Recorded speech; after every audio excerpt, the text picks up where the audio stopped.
নূহ আলাইহিস সালামের কাছে এক মা এক বাচ্চাকে কোলে নিয়ে আসছে। কাকে?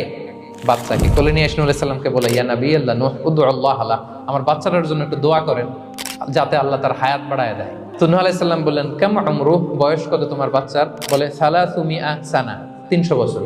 কোলের বাচ্চার বয়স কত? অনেক হায়াত পেত তো। তো উনি বলতেছে, তুমি 300 বছর তোমার বাচ্চার হায়াত, মানে এখন বয়স, তুমি আরো হায়াতের দোয়া চাইতেছো। তুমি কি জানো আখিরি জামানায় এমন এক জাতি আসবে যারা 60 থেকে 70-এর মধ্যে সব মরে শেষ। 300 বছর তোমার ছেলের বয়স, তুমি লম্বা হায়াতের দোয়া করো। তুমি কি জানো শেষ জামানায় এরা 60-70-এর মধ্যে সব মরেই যাবে? এই মহিলা তো অবাক, তাই নাকি 70-এ মরে যাবে? এই কথা শুনে মহিলা বলতেছে, আইয়া বেনুন আল বুয়ুত, আচ্ছা নবী আল্লাহ নূহ 70 বয়সে যেহেতু মরে যাবে, তারা কি আর দুনিয়াতে ঘর বাড়ি বানাবে? কেন মহিলার ধারণা 70 বছর যেহেতু হায়াত, ঘরের তার প্রশ্নই আসে না, এটা তো এমনি সেমনি কাটায় চলে যাবে।